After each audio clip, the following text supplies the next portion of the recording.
कहानी की शुरुआत एक अंधेरी और तूफानी रात से होती है, जहां ईस्टर्न स्टाइल आर्किटेक्चर वाला एक गांव दिखता है। एक रहस्यमयी शख्स भूसे की टोपी पहने एक बड़े से गेट के सामने आकर रुकता है। तभी अचानक बिजली चमकती है और सब कुछ रोशन हो जाता है। सामने हमारे मेन कैरेक्टर सीढ़ियों पर खड़ा दिखाई देता है। नीचे पहले से ही दर्जनों हथियारबंद गार्ड्स खड़े हैं, जो लड़ाई के लिए पूरी तरह तैयार हैं। एक सोल्जर गुस्से में दांत पीसते हुए उसे घूरता है। तभी गार्ड्स चिल्ला उठते हैं। वो उसे नेमलेस हीरो पहचान लेते हैं और हमला करने का आदेश दे देते हैं। पल भर में सारे गार्ड्स खुद को जोश में भरते हुए चीखते हैं और अकेले खड़े उस शख्स की तरफ दौड़ पड़ते हैं। चारों तरफ से घिर जाने के बाद भी स्वॉर्ड्समैन बिल्कुल शांत रहता है। वो अपनी स्वॉर्ड को कसकर पकड़ता है और काउंटर अटैक की तैयारी करता है। एक ही तेज और सटीक वार में वो कई दुश्मनों को एक साथ गिरा देता है। एक गार्ड के चेहरे पर फैला डर साफ दिखाता है कि उसे समझ भी नहीं आया कि हमला कब हुआ। टोपी के नीचे हमारे प्रोटैगनिस्ट की आंखों में सिर्फ मजबूत इरादा नजर आता है। स्वॉर्ड्समैन बिना रुके आगे बढ़ता चला जाता है। जैसे जैसे बारिश तेज होती जाती है और भी दुश्मन सामने आते हैं और सबको चिल्लाकर कहते हैं कि इसे खत्म कर दो। बिना सोचे समझे वो जमीन पर जोर से पैर पटकता है और चारों तरफ पानी उछल जाता है। फिर वो अपनी स्वॉर्ड घुमाता है, जिससे उसके चारों तरफ लाल रंग की लकीर बन जाती है। इतने सारे दुश्मनों से घिरा होने के बाद भी उसके चेहरे पर जरा सा भी डर नहीं होता। इसके बाद वो अपनी वेपन की हिल्ट को और कसकर पकड़ लेता है। फिर वो दुश्मनों पर एक और तेज और खतरनाक वार करता है। हमारा प्रोटैगनिस्ट बैटलफील्ड पर धुंध की तरह इधर उधर घूमता रहता है। तभी पीछे से एक बड़ा सा ब्रूट चुपके से आ जाता है, उसे पकड़ने के इरादे से। वो बड़ा आदमी चेहरे पर मुस्कान लिए चिल्लाता है। उसे लगता है कि वो लड़ाई जीत चुका है, लेकिन उसकी ब्लेड रहस्यमयी हीरो की गर्दन से बस कुछ इंच पहले रुक जाती है। अचानक स्वॉर्ड्समैन के शरीर से नीली रोशनी निकलती है और सीधे दुश्मन पर जा लगती है। पूरा झुंड हैरान रह जाता है कि पीछे से हमला होने के बावजूद वो कैसे घायल हो गया। टोपी के नीचे हमारे प्रोटैगनिस्ट की नज़र बर्फ की तरह ठंडी बनी रहती है और अगले ही पल हारा हुआ दुश्मन अपना हाथ पानी के गड्ढे में बेकार सा गिरा देता है। सब खत्म होने के बाद वहां सिर्फ वही अकेला योद्धा खड़ा बचता है। आखिरकार लंबी लड़ाई के बाद हीरो कोर्टयार्ड में बैठकर आराम करता है। तभी उसकी नज़र एक आदमी पर पड़ती है, जिसकी पीठ पर सांप का टैटू है और वो बरामदे पर बैठा हुआ है। उसके कपड़ों से साफ पता चलता है कि वो इसी जगह का बॉस है जिस पर अभी हमला हुआ था। वो आदमी घूमकर अपनी बूढ़ी और जख्मों से भरी शक्ल दिखाता है। फिर वो अकेला कोर्टयार्ड में तेज बारिश के नीचे बैठा रहता है। तभी हमारा प्रोटैगनिस्ट उसकी तरफ बढ़ता है और आखिरकार दोनों आमने सामने खड़े हो जाते हैं। दोनों योद्धा एक दूसरे को घूरते हैं। माहौल भारी और खतरनाक हो जाता है। बूढ़ा आदमी खामोशी तोड़ते हुए पूछता है, क्या तू ही वो नेमलेस हीरो है? हमारा प्रोटैगनिस्ट कुछ नहीं बोलता, बस चुपचाप खड़ा रहता है। बॉस उसे चिढ़ाते हुए पूछता है कि एक हीरो इतना छुप कर क्यों रहता है। तब स्वॉर्ड्समैन ठंडी आवाज में जवाब देता है, मैं कोई हीरो नहीं हूं। बूढ़ा आदमी उलझ जाता है और पूछता है कि फिर उसने उसके आदमियों को क्यों मारा। उसकी आंखें लाल चमकने लगती हैं और वो दोहराता है, मैं कोई असली हीरो नहीं हूं। हमारे प्रोटैगनिस्ट का जवाब सुनकर गैंग लीडर सन्न रह जाता है। बूढ़ा आदमी हंसने लगता है और कहता है कि उसने सबको बेवकूफ़ बना दिया। लेकिन स्वॉर्ड्समैन बोलता है, मैंने किसी को बेवकूफ़ नहीं बनाया, लोगों ने खुद ही मान लिया। बूढ़े आदमी को ये बात मज़ेदार लगती है और वो अपनी स्वॉर्ड निकालता है, जिससे नीली ऑरा निकलने लगती है। वो कहता है कि अगर वो आज गिर भी गया तो उसे कोई पछतावा नहीं होगा। लाल आंखों के साथ वो चिल्लाता है, चल मुझसे भिड़। हमारा प्रोटैगनिस्ट भी लड़ाई के लिए तैयार हो जाता है। उसकी स्वॉर्ड अब आग में लिपटी हुई है। गैंग लीडर अपनी सबसे ताकतवर टेक्निक इस्तेमाल करने को तैयार हो जाता है। उसी पल ऐसा लगता है जैसे वक्त थम गया हो और सब कुछ स्लो मोशन में चलने लगता है। बारिश की एक बूंद जमीन पर गिरती है और फट जाती है। एक छोटी सी लहर बनती है और उसकी आंख में लाल चमक दिखती है। स्वॉर्ड्समैन पलक झपकते ही आगे बढ़ता है। बूढ़ा आदमी मुश्किल से उसकी मूवमेंट को देख पाता है। एक ही पल में दोनों एक दूसरे को पार कर जाते हैं और लड़ाई अचानक खत्म हो जाती है। हमारा प्रोटैगनिस्ट शांति से जमीन पर उतरता है और उसकी स्वॉर्ड पूरी तरह दुश्मन के खून से भर चुकी होती है। इसके बाद वो टूटे हुए गांव से बाहर की तरफ चल देता है। चेहरे पर हल्की सी मुस्कान के साथ वो अपनी स्वॉर्ड को नीचे करता है। आखिर में वो अपनी टोपी उतारता है और उसका थका हुआ लेकिन जीत से भरा चेहरा सामने आ जाता है। चारों तरफ लाशों से भरे तबाही के माहौल पर लाल पंखुड़ियां गिर रही होती हैं। एक आदमी जमीन पर पड़ा है, उसकी पीठ पर सेक्ट का निशान बना हुआ है। एक बड़े टेंपल के सामने वॉरियर्स की एक भारी भीड़ जमा हो चुकी है। सबसे आगे अलग अलग सेक्ट्स के लीडर्स खड़े हैं। सबके चेहरे सख्त बने हुए हैं। उनमें से एक मास्टर सोचता है कि क्या ये जगह सच में वही माउंट हा है जिसे वो पहले जानता था। उसी वक्त एक मंक चुपचाप इस बर्बादी को देखता रहता है। तभी एक और लीडर चिल्लाता है, ये किसी डीमन का काम है। लेकिन फिर उसकी नज़र कुछ हिलते हुए पर जाती है। लाशों के बीच पीछे की तरफ एक अकेली आकृति खड़ी दिखाई देती है। वो आदमी धीरे धीरे आर्मी की तरफ चलने लगता है और उसका घायल चेहरा सामने आ जाता है। जैसे ही लीडर्स उसे पहचानते हैं, सब सन्न रह जाते हैं। वो प्लम ब्लॉसम सॉर्ड सेंट होता है। बूढ़ा सॉर्ड्समैन ठंडे लहजे में कहता है, मैं तुम सबको एक एक करके ख़त्म करूंगा। और इतना कहते ही वो आर्मी की तरफ लाल एनर्जी की एक ज़बरदस्त लहर छोड़ देता है। ये देखकर मंक जोर से चिल्लाता है, सब लोग संभल जाओ। लाल एनर्जी सीधे फ्रंटलाइन के वॉरियर्स से टकराती है। हमला बिना रुके आगे बढ़ता है और जो भी रास्ते में आता है सब कुछ तोड़ता चला जाता है। एक सेक्ट लीडर नफरत भरी नज़र से ये सब देख रहा होता है। इसी अफरातफरी के बीच एक डेमोनिक सा इंसान लाल ऑरा के साथ चमकने लगता है। ये देखते ही मूंछों वाला आदमी गुस्से में चिल्लाता है, अरे कमीने सामने आ। तभी अंधेरे से एक हाथ निकलता है जिसमें पुराने लीडर का कटा हुआ सिर पकड़ा होता है। शाओलिन सेक्ट का मंक और वुइंग का मास्टर ये नज़ारा देकर बोल भी नहीं पाते। उनके पास ही चिंकिंग और नांगिंग के रिप्रेजेंटेटिव्स भी सन खड़े रहते हैं। सबके सामने हमारा प्रोटैगनिस्ट प्रकट होता है और इतनी भीड़ देखकर ताना मारता है। एक बूढ़ा आदमी इस नौजवान की बदतमीजी पर भड़क जाता है और कहता है, अपना मुंह बंद कर। फिर वो पूछता है, तू है कौन और तूने ये कत्लेआम क्यों किया? हमारा प्रोटैगनिस्ट ठंडे अंदाज में कहता है, मैं इसलिए आया क्योंकि सुना था माउंट हुआ सबसे ताकतवर है। और ये कहते ही वो एक हाथ से सेक्ट के प्लेग को कुचल देता है। तुरंत बाद जमीन पर गिरे लीडर का सिर दिखाया जाता है। नौजवान वॉरियर ठंडे स्वर में बोलता है कि अफवाहें ज्यादा भरोसे लायक नहीं थीं। माउंट हुआ लीडर का सिर देखकर सब लीडर्स दंग रह जाते हैं। बिना सोचे समझे वो सिर भीड़ की तरफ फेंक देता है। वो आर्मी को ताना मारता है, जब झुंड बनकर आए हो तो मजबूत भी होने चाहिए। उसकी आंखें चमकने लगती हैं और एक मास्टर गुस्से में पागल सा हो जाता है। इसके बाद सारे लीडर्स मिलकर चिल्लाते हैं कि वो अपने सेक्ट की इज्जत के लिए उसे खत्म कर देंगे। चारों वॉरियर्स अपनी खास टेक्निक्स के साथ एक साथ हमला करते हैं। लेकिन हमारा प्रोटैगनिस्ट मुस्कुराकर कहता है, अब मजा आने लगा है। तभी अचानक सब कुछ ग्लिच होने लगता है और पता चलता है कि ये सब एक वर्चुअल रियलिटी गेम था। अगले ही पल वो नौजवान संतुष्ट चेहरे के साथ अपना वीआर हेडसेट उतार देता है। वो अंधेरे कमरे में सोफे पर बैठा होता है, लंबा गेमिंग सेशन खत्म करके। वो सोचता है कि इतने कोऑर्डिनेटेड अटैक शायद उसके लिए ज्यादा हो गए थे। उसके पास ईवीआर ऑनलाइन गेम का इक्विपमेंट रखा होता है। ये एक मार्शल आर्ट्स गेम है जो अपनी ज़बरदस्त वायलेंस और रियलिज्म के लिए मशहूर है। इतने सारे ईमेल्स आने के बावजूद कि इस गेम को बंद कर दिया जाए, वो सोचता है कि ऐसा कुछ और है ही नहीं। टीवी देखते हुए वो सोचता है कि अगली बार वो थोड़ा शांत तरीका अपनाएगा। तभी न्यूज़ में बताया जाता है कि एक बड़ी कंपनी का प्रेसिडेंट गायब है। सोचते हुए वो मन में लाता है कि असैसिनेशन भी एक तरीका हो सकता है। अचानक हमारे प्रोटैगनिस्ट के कमरे में एक रहस्यमयी आवाज़ गूंजने लगती है। वो आवाज़ किसी से उसे बचाने की भीख मांग रही होती है। ये सुनते ही उसे अपना मिशन और टारगेट याद आ जाता है। बिना देर किए वो सोफे के पास रखी सॉर्ड उठा लेता है। सीन बदलता है और अब एक आदमी घुटनों के बल बैठा अपनी जान की भीख मांग रहा होता है।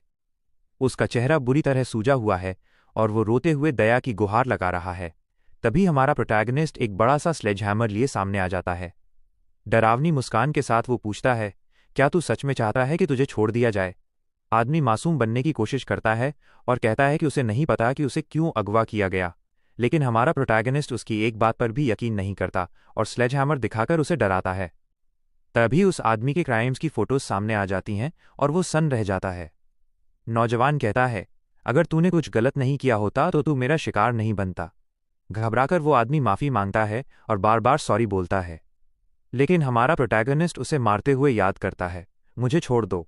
फिर ठंडे स्वर में खुद ही आगे के शब्द जोड़ता है।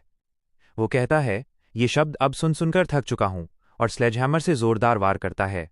वार सीधा उसके चेहरे पर पड़ता है। हमारा प्रोटैगनिस्ट बिना किसी दया के उसे लगातार मारता रहता है।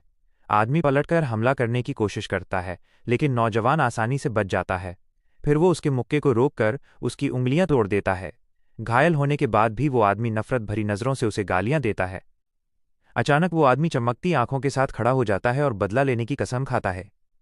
ये देखकर हमारा प्रोटैगनिस्ट थोड़ा चौंक जाता है। अब ज्यादा ताकतवर हो चुका ठग उस पर कूदकर हमला करता है और चिल्लाता है कि वो उसे खत्म कर देगा। लेकिन नौजवान उसका वार अपने हथियार से रोक लेता है और एक शॉकवेव बन जाती है।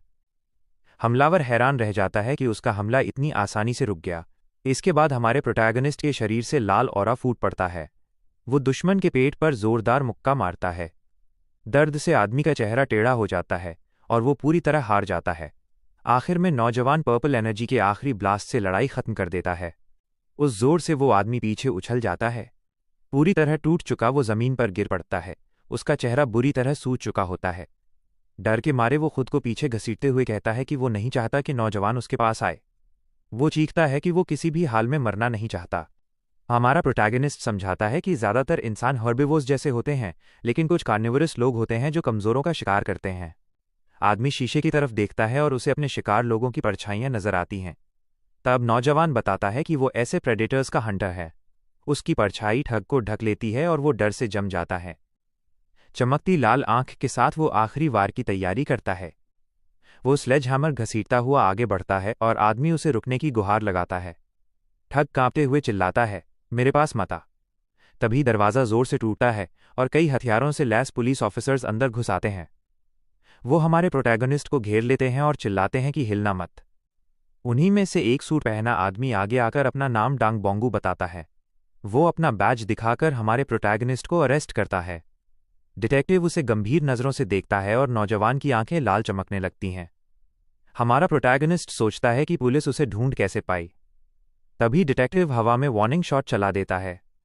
वो गन तानकर कहता है कि गोलियां असली हैं, इसलिए वहीं खड़ा रहना। पूरी पुलिस स्क्वाड के सामने भी हमारा प्रोटैगनिस्ट डरा नहीं लगता। वो अपनी लाल आंखों से हालात को ध्यान से देखता है। उसे लगता है कि डिटेक्टिव की नज़रें किसी सोशियोपाथ जैसी हैं। हल्की मुस्कान के साथ डिटेक्टिव पूछता है, क्या तुम कुछ जानते हो? वो बताता है कि फर्श पर पड़ा कमीना 6 औरतों को मार चुका है। इतना ही नहीं, उसने उन्हें टॉर्चर किया और उनकी फोटोज भी ली थीं। आसपास पड़ी लाशें भी ऐसे ही और लोगों की हैं जिनमें से ज़्यादातर किलर थे। ये सब कार्निवरस जानवरों जैसे हैं जो मासूम लोगों का शिकार करते हैं। आखिर में हमारा प्रोटैगनिस्ट खुद को इन स्कमबैग्स का हंटर बताता है। वो कहता है, तुम लोग गलत समझ रहे हो। टारगेट मैं नहीं हूं, वो ठग है। डिटेक्टिव डोंग बोंगसू सिगरेट जलाकर तिरस्कार से पूछता है कि क्या ये सच है, लेकिन वो कहता है कि उसे तो बस एक साइको दिख रहा है जो लोगों को उठाकर मारता है। हमारा प्रोटैगनिस्ट मायूस नज़रों से एक तरफ देखता है और समझ जाता है कि पुलिस से बात करने का कोई फायदा नहीं। इतना सोचते ही वो अपने हथियार की हिट को और कसकर पकड़ लेता है। हालात देखकर डिटेक्टिव चिल्लाता है कि रुक जाओ और बिना देर किए गोली चला देता है। पलक झपकते ही हमारा प्रोटैगनिस्ट साइड में हिल जाता है। गोली सीधा उसकी छाती में लगती है और खून की बड़ी धार फूट पड़ती है। गिरते हुए वो सोचता है कि अगर अगला जन्म मिला तो उसकी एक ख्वाहिश होगी। वो चाहता है कि वो ऐसी जगह हो जहां बिना किसी चिंता के ढेर सारे बीस्ट्स का शिकार कर सके। मिरम वर्ल्ड जैसी दुनिया उसके लिए एकदम सही होगी। तभी एक नीली रोशनी सब कुछ ढक लेती है और सीन पूरी तरह बदलने लगता है। हमारा प्रोटैगनिस्ट हांफता हुआ उठता है। उसे समझ नहीं आता कि अभी क्या हुआ। वो सोचता है कि वो तो मर चुका होना चाहिए था। उसके सामने एक भारी शरीर वाला आदमी हैरान होता है कि वो अभी भी सांस ले रहा है। हमारा प्रोटैगनिस्ट उसे ठंडी नज़रों से देखता है।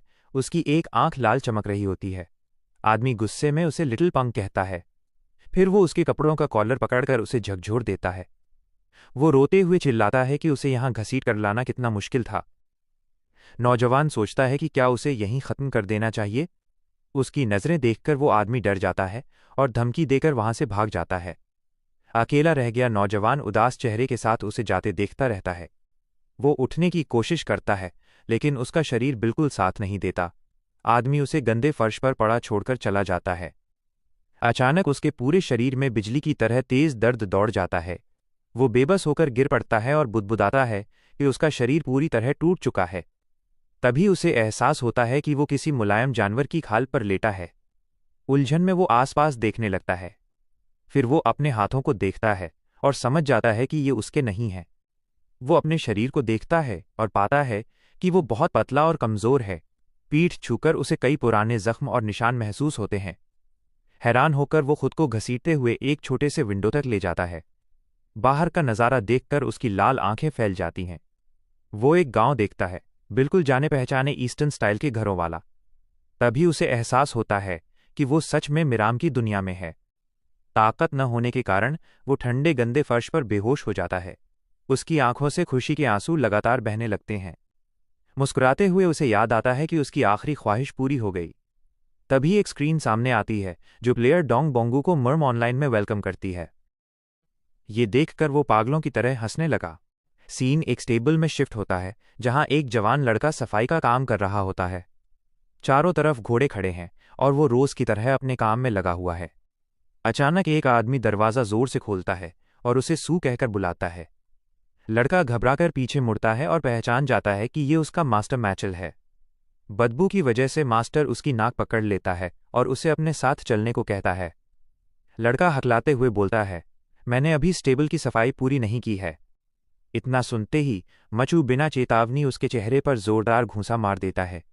मास्टर गुस्से में चिल्लाता है और कहता है, ये कोई रिक्वेस्ट जैसी आवाज़ लगी थी क्या? वो उसे पकड़कर याद दिलाता है कि डैन फैमिली ने उस जैसे ऑर्फन पर दया करके उसे यहाँ रखा है और वो कुछ नहीं बल्कि एक साधारण स्लेव है। हमारे प्रोटैगनिस्ट की आंखों में डर और बेइज्जती से भरी मायूसी आ जाती है। थोड़ी देर बाद वो दोनों एक स्मिथी पहुंचते हैं जहां एक बूढ़ा आदमी उनका इंतजार कर रहा होता है। एक भारी शरीर वाला आदमी ब्लैकस्मिथ से पूछता है कि मैकियल कहाँ है और डांग ओ यहाँ क्यों आया है। डोंगो मुस्कुराते हुए बताता है कि मैचियल कहीं लड़कियों के साथ मस्ती कर रहा है। वो पीने का इशारा करके साफ कर देता है कि मास्टर क्या कर रहा था। बूढ़ा ब्लैकस्मिथ कहता है कि उसे इससे फर्क नहीं पड़ता, लेकिन सिर्फ 2 लोगों के लिए ये काम बहुत मुश्किल होगा। उनका काम होता है पुराने सॉर्ड्स और वेपन्स का एक बहुत बड़ा ढेर उठाकर ले जाना। डोंगो हंसते हुए कहता है कि उनके पास तो एक बढ़िया वर्क हॉर्स मौजूद है। ये कहते ही वो हमारे प्रोटैगनिस्ट की पीठ पर बेरहमी से लात मार देता है। जमीन पर पड़े हुए डोंगो पूछता है कि वो क्या कर रहा है और उसे उठने को कहता है। गुस्से में डोंगो उस पर चिल्लाता है कि उठ और वेपन्स उठाकर ले जा। फिर वो अपने हाथ रगड़ता है, ये सोचकर कि उसके खुद के भी कुछ प्लान्स हैं। वो ताना मारते हुए कहता है, आज हमारा प्रोटैगनिस्ट अकेले ही काम करेगा। इतना कहकर वो वहां से चला जाता है और लड़का जमीन पर टूटा पड़ा रह जाता है। ब्लैकस्मिथ बस दया और चिंता भरी नजरों से ये सब देखता रहता है। कोई और रास्ता न देखकर लड़का हथियारों की बोरी अपनी पीठ पर लाद लेता है। वो कई बार गिरता है, फिर भी हार नहीं मानता और काम करता रहता है। बूढ़ा आदमी उसके हौसले की तारीफ करता है और कहता है कि उसे थोड़ा आराम करना चाहिए। वो देखता है कि लड़के का चेहरा बिल्कुल अच्छा नहीं लग रहा और बहुत पीला पड़ चुका है। ब्लैकस्मिथ कहता है कि वो ऐसे दिख रहा है जैसे अभी गिर पड़ेगा, लेकिन लड़का जिद करता है कि वो ठीक है। चलते हुए उसकी नज़र धुंधली होने लगती है और उसे दूर से कोई उसका नाम पुकारता हुआ सुनाई देता है। उसके दिमाग में एक आवाज़ गूंजती है जो पूछती है कि क्या वो कीड़े की तरह जीते रहना चाहता है। ताकत पूरी तरह खत्म हो जाने पर वो आखिरकार थकान से ज़मीन पर गिर पड़ता है। उसी पल उसकी आंखें एक ठंडी सी नई डिटर्मिनेशन के साथ खुलती हैं। उसके सामने एक अंधेरे रंग का विशाल इंसानी साया खड़ा होता है और पूछता है कि वो हिल क्यों नहीं रहा। खाली नज़रों के साथ लड़का हकलाते हुए माफ़ी मांगता है। उसे समझ नहीं आ रहा कि हो क्या रहा है। बिना किसी चेतावनी के एक ताकतवर घूंसा उसके चेहरे की तरफ आता है। वो सोचने लगता है कि आखिर सब गलत कहाँ हो गया। क्या तब जब उसके फैमिली टाइफून में मर गए थे, या तब जब उसने बस जिंदा रहने के लिए डैन फैमिली का दरवाज़ा खटखटाया था। हर मार के साथ उसे उस घर में मिली हर बेइज्जती याद आने लगती है। आखिरकार वो मान लेता है कि इस जगह पैदा होने के दिन से ही उसकी ज़िंदगी एक गलती रही है। उसके दिमाग के बहुत अंदर कहीं एक रहस्यमयी आवाज़ उससे खुद को बचाने की भीख मांगने लगती है। असल दुनिया में हमारा प्रोटैगनिस्ट स्टेबल की ठंडी ज़मीन पर पड़ा होता है, लेकिन अब उसकी आंखें लाल चमक रही होती हैं और उनमें एक ठंडी सी डिटर्मिनेशन भरी होती है। एक डरावनी सी मुस्कान के साथ वो ज़मीन से उठता है, अपनी किस्मत बदलने के लिए तैयार। वहां से वो मजबूत कदमों से वापस टेबल के अंदर चलता है। पानी में अपना चेहरा देखकर उसे याद आता है कि इस शरीर का नाम सुएम है। खांसते हुए, इस कमज़ोर और दर्द से भरे पतले शरीर को महसूस करते हुए, वो चारों तरफ उस छोटे से गंदे कमरे को देखता है जहां उसे अब तक ज़बरदस्ती रहना पड़ा था। हमारा प्रोटैगनिस्ट पहचान लेता है कि ये वही स्टेबल है जो उसकी यादों में था। उसे समझ आ जाता है कि असली सोम मार से मर चुका है और वो इस शरीर में आ गया है। अचानक उसे कुछ अजीब सा महसूस होता है और वो इस हालत से थोड़ा उलझ जाता है। उसके सामने अचानक एक बड़ा नीला स्क्रीन हवा में उभर आता है जो तेज़ रोशनी से चमक रहा होता है। वो स्क्रीन उसे मिराम ऑनलाइन में वेलकम करता है और वो पहचान लेता है कि ये स्टेटस विंडो है। उधर मैकियल गांव से गुजरते हुए खाने का एक बोल लेकर आ रहा होता है। वो शिकायत करता है कि इस फैमिली में वही अकेला है जो सबकी गंदगी साफ करता रहता है। चिढ़ी हुई शक्ल के साथ वो बड़बड़ाता है कि उस लड़के को तो बस घर चला जाना चाहिए था। वो कहता है कि उस लड़के का सामना पांग डोरियन से हो गया था जो अपने गुस्से के लिए मशहूर है, इसलिए उसे उस बेवकूफ़ की गंदगी साफ करनी पड़ रही है। गुस्से से भरी नज़रों के साथ वो सोचने लगता है कि क्यों ना वो उसे वहीं ख़त्म कर दे। उसका दिमाग अंधेरे ख्यालों से भर जाता है, लेकिन फिर वो खुद को रोक लेता है, ये सोचकर कि ये बहुत रिस्की होगा। उसे पता है कि पकड़े गए तो उसकी गर्दन जाएगी, इसलिए वो बस दरवाज़ा लात मारकर खोल देता है। इतना करते ही वो बोल लड़के की तरफ फेंकता है और चिल्लाता है कि वो बिल्कुल बेकार है। बोल हमारे प्रोटैगनिस्ट के पास ज़मीन पर गिर जाता है और वो चुपचाप खड़ा रहता है। ठंडी नज़रों के साथ वो मौजूदा हालात को समझने लगता है। उसे एहसास होता है कि उसे इस जगह आए 2 हफ्ते हो चुके हैं। इस दौरान उसने मैखिल से और बाहर जो देखा उससे काफ़ी जानकारी इकट्ठा कर ली है। सबसे पहली बात यह कि यहाँ लोग चाइनीज़ बोलते हैं, लेकिन ये जगह चाइना नहीं है। वो पास के कोर्टयार्ड में गार्ड्स को शॉर्ट ट्रेनिंग करते हुए देखता है। और ये पक्का करने की सबसे बड़ी वजह बहुत आसान है, इस दुनिया में मार्शल आर्ट्स असली हैं। लोग उड़ते हुए और बेहद तेज़ रफ्तार से चलते हुए नजर आते हैं। एक आदमी सुपर ह्यूमन स्पीड से स्वॉर्ड स्ट्राइक की प्रैक्टिस करता है। पूरा का पूरा वॉरियर्स का ग्रुप कोर्टयार्ड में एकदम परफेक्ट तालमेल के साथ ट्रेनिंग कर रहा होता है। अपनी लाल आंखों से वो इस दुनिया की असलियत समझ जाता है और वो ये मान लेता है कि इस जगह मार्शल आर्ट्स पूरी तरह जिंदा हैं। दूसरी बात जो उसने नोटिस की वो गेम सिस्टम की स्टेटस विंडो थी। साफ कहें तो मूरिम ऑनलाइन की विंडो काम कर रही है और सिर्फ वही उसे देख सकता है। मुट्ठी भींचते हुए वो ये पक्का कर लेता है कि सिस्टम होने के बावजूद ये जगह असली है। यहाँ के लोगों की अपनी फीलिंग्स और अपनी सोच है। वो खुद को याद दिलाता है कि ये लोग सच में जिंदा हैं और अपने दम पर चल रहे हैं।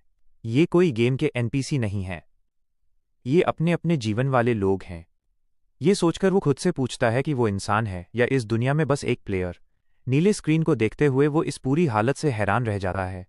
तभी दरवाजे पर डोंगो आ जाता है। उसके चेहरे पर ताने भरी मुस्कान होती है। वो कहता है कि जब लड़का आराम कर रहा था तब उसे किसी बेवकूफ़ की वजह से मार खानी पड़ी। इसके बाद वो गुस्से से भरा हुआ आगे बढ़ता है, लेकिन हमारा प्रोटैगनिस्ट बिना किसी डर के खड़ा हो जाता है और उसका सामना करता है।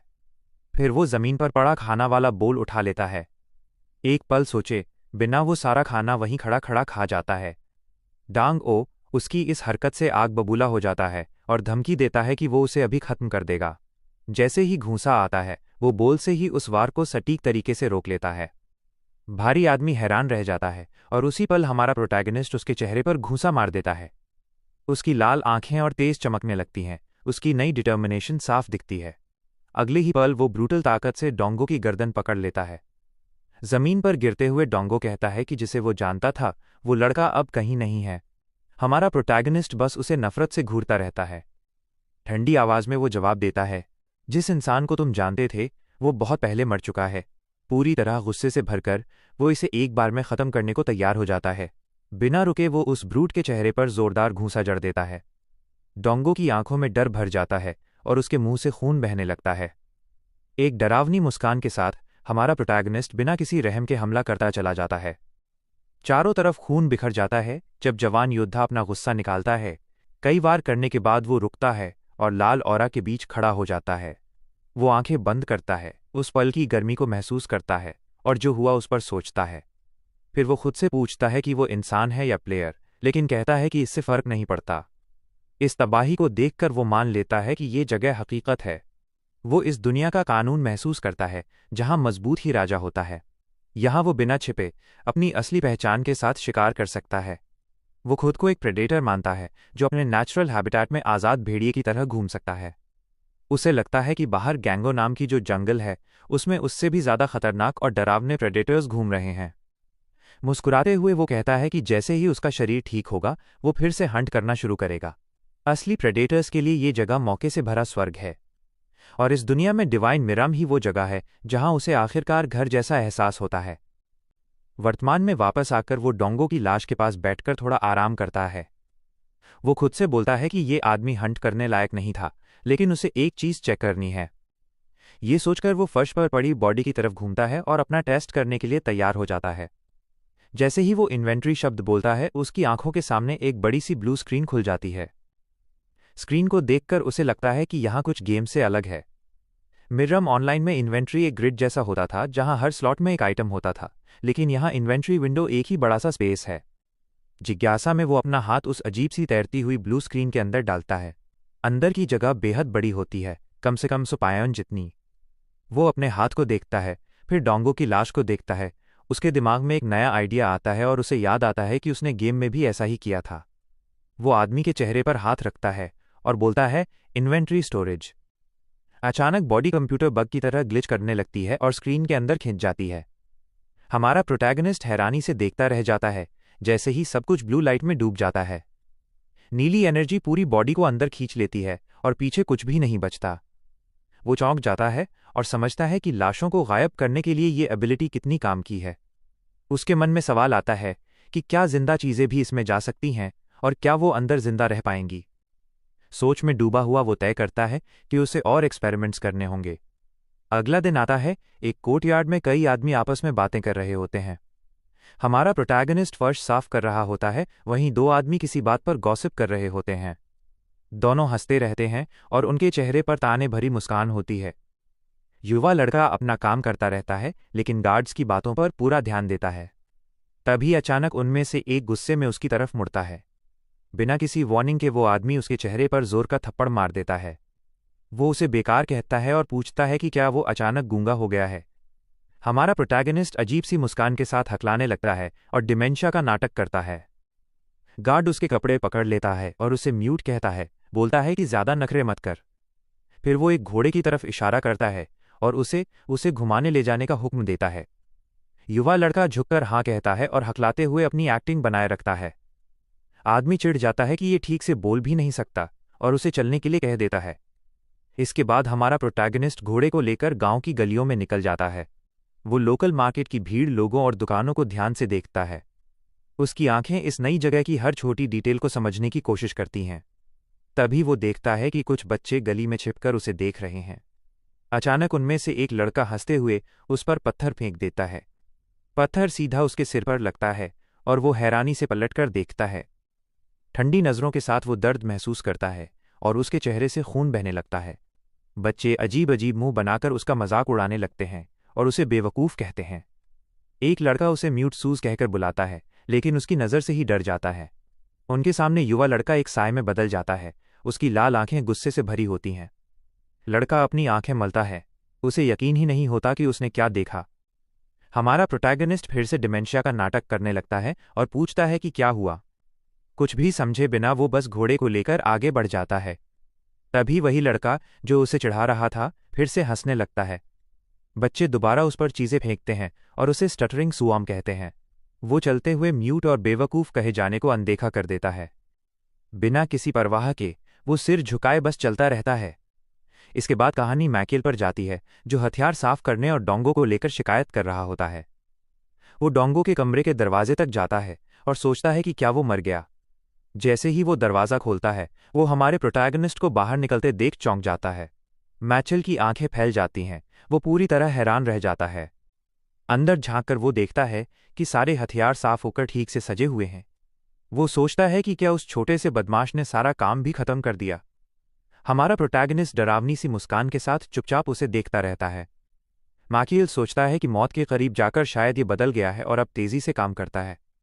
उसे शक होता है कि कहीं ये लड़का सच में सुधर तो नहीं गया। तभी हमारा प्रोटैगनिस्ट उसकी तरफ सिक्कों की एक छोटी थैली बढ़ा देता है। मैचेल थैली खोलता है और देखता है कि उसमें उसके काम की पूरी कमाई है। उसकी आंखें हैरानी से फैल जाती हैं। वो हंसने लगता है और कहता है कि इस लड़के ने आखिरकार इस दुनिया में जीना सीख लिया है। वो उसके कंधे पर जोर से थप्पड़ मारता है और बोलता है कि ऐसे ही करते रहो। मैचेल पैसे लेकर खुश खुश वहां से चला जाता है और युवा लड़का उसे दूर से देखता रहता है। ठंडी नज़रों के साथ वो सोचता है कि ये बेवकूफ़ ये भी नहीं जानता कि ये पैसा उसी का है। शहर में चलते हुए मैचेल बोलता है, इस दुनिया में जीने के लिए फ्लेक्सिबल होना पड़ता है। वो सिक्कों की थैली को देखता है और कहता है कि आज उसकी जेबें भरी हुई हैं। मुस्कुराते हुए वो सोचता है कि आज अनगंग की जगह वो चोजियन का चेहरा देखेगा। वो एक बड़ी सी इमारत के सामने पहुंचता है और खुशी से सिक्कों की थैली हवा में उछाल देता है। दरवाजे पर खड़ा आदमी मुस्कुराकर उसे भाई मैचेल कहकर बुलाता है। मैचेल उसे आंख मारते हुए कहता है कि चोजियन को बुला दो। आदमी उदास सा होकर अंग का जिक्र करता है, वो लड़की जिसे वो हर बार मांगता है। माकियल हैरान होता है, लेकिन मुस्कुराकर बोलता है कि आज उसे चोजियन ही चाहिए। दरवाजे पर खड़ा आदमी चालाक नज़रों से उसे देखता है। वो हाथ बढ़ाकर कहता है कि अगर पैसे हैं तो जो चाहे वो मिल सकता है। मुस्कुराते हुए वो उसे धन्यवाद देता है और उसे दूसरी मंजिल के आखिरी कमरे की तरफ भेज देता है। कमरे में अकेला मैचल बेचैनी से लड़की के आने का इंतजार करता है। अचानक दरवाजे के उस पार से एक लड़की की आवाज़ आती है कि वो अंदर आ रही है। उसके तुरंत बाद खूबसूरत चोजियन कमरे में आती है और मैकेल उसे देखते ही खो सा जाता है। वो सोचता है कि ये कितनी खूबसूरत है और उस दूसरी लड़की से कहीं बेहतर है। थोड़ा शर्माते हुए वो गला साफ करता है और उसे बैठने के लिए कहता है। लड़की उसके सामने घुटनों के बल बैठ जाती है और उसे ड्रिंक डालने की पेशकश करती है। उसके चेहरे पर बेवकूफ़ी भरी मुस्कान आ जाती है। वो खुशी से हाँ करता है और कहता है कि डाल दो। वो उसके हाथों की तारीफ करता है, लेकिन दीवार में बने एक छेद से कोई सब कुछ देख रहा होता है। वो उसे पास बुलाता है, जबकि वो लाल आंख हर हरकत पर नज़र रखती है। दीवार में छुपी वो रहस्यमयी आंख कमरे के अंदर की हर मूवमेंट को ध्यान से देख रही होती है। और आखिर में पता चलता है कि सब कुछ देखने वाला कोई और नहीं, बल्कि हमारा प्रोटैगनिस्ट ही है, जिसके चेहरे पर गहरी काली नज़र छाई हुई है। सीन वापस रिसेप्शनिस्ट पर आता है, जो उसे सेकंड फ्लोर पर जाने को कहता है। वो अंदर ही अंदर नफरत से सोचता है कि मैकेल एक ऐसी लड़की के पीछे पड़ा है जो उसकी बेटी जैसी हो सकती है। इतना सोचते हुए वो उस कॉइन पाउच को देखता है जो उसे पेमेंट में मिला था। फिर वो हल्की सी मुस्कान के साथ सोचता है कि पैसे का इसमें कोई कसूर नहीं है और खुशी से उसे रख लेता है। तभी दरवाजे पर एक अंधेरी सी परछाई दिखाई देती है और आदमी उलझन में उसे ग्रीट करता है। वो उस सिलुएट को पहचान लेता है और पूछता है कि क्या सच में वही है। आदमी तुरंत उठकर उस यंग वॉरियर का सामना करने लगता है जो ज़बरदस्ती अंदर घुस आया है। वो उसे म्यूट कहकर नीचा दिखाते हुए पूछता है कि क्या उसे पता है वो अपनी नाक कहाँ घुसा रहा है। गुस्से से भरे चेहरे के साथ वो उसे धमकाता है और कहता है कि अभी इसी वक्त यहाँ से दफा हो जा। तभी वो लड़का अचानक एक कॉइन पाउच दिखाता है जो मैखिल वाले पाउच जैसा ही होता है। बड़ी मुश्किल से हमारा प्रोटैगनिस्ट लड़की का नाम हकलाते हुए बोलता है, अंग। आदमी लालची मुस्कान के साथ वो पाउच अपने हाथ में ले लेता है। वो उसे खोलकर देखता है और कंफर्म करता है कि ये भी पैसे से भरा हुआ है, बिल्कुल पिछले वाले जैसा। उसकी आंखें चमक उठती हैं जब उसे एहसास होता है कि आज रात वो डबल प्रॉफिट कमा सकता है। मुस्कुराते हुए वो उसे हॉल के आखिर में बने सेकंड रूम में भेज देता है।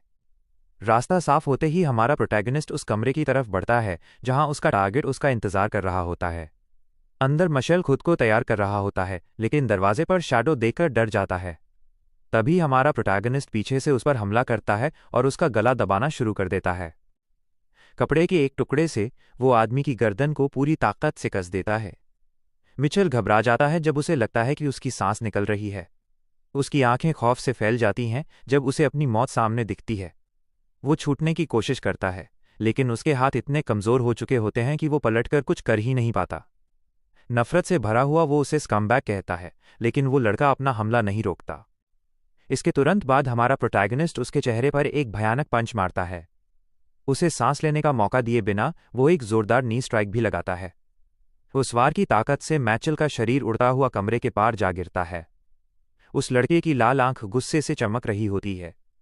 वो आगे बढ़ता है और फर्श पर पड़े आदमी पर बेरहमी से वार करता रहता है। मैचल की आंखों में अब सिर्फ पूरी तरह की बेबसी बची होती है। आखिरकार उसका शरीर बेजान होकर जमीन पर गिर जाता है और लड़ाई हमेशा के लिए खत्म हो जाती है। शरीर के पूरी तरह ढेर हो जाने पर वो उसके चेहरे को पकड़कर कंफर्म करता है कि काम हो चुका है। हमारा प्रोटैगनिस्ट लाश के पीछे बैठ जाता है और उसके चेहरे पर खतरनाक सी मुस्कान होती है। उसकी लाल आंखें दुश्मन को हारा हुआ देखकर संतुष्टि से चमक रही होती हैं। मैकेल की नज़रों में अब सिर्फ अंत की खालीपन और उसकी नसों से निकला खून बचा होता है। अंधेरे में उस लड़के की आंखें रात के शिकारी की तरह चमक रही होती हैं। फिर वो अपना हाथ आगे बढ़ाता है ताकि बॉडी को इन्वेंट्री में स्टोर कर सके।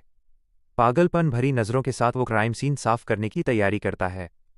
इसके बाद उसकी लाल आंखें कमरे के कोने में पड़े बेड की तरफ मुड़ती हैं। वहां उसे लड़की चिसून लेटी हुई दिखती है, जो शायद सो रही होती है। ये देखकर वो उसके पास जाकर अपना प्लान फाइनलाइज करने लगता है।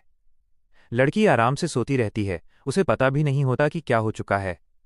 हमारा प्रोटैगनिस्ट बेड के पास बैठकर चुपचाप उसे देखता रहता है। ठंडी नज़रों से वो उस लड़की को एनालाइज करता है जो पूरी तरह बेबस पड़ी होती है। वो उसके चेहरे पर पड़े निशान और उसकी हालत को नोटिस करता है।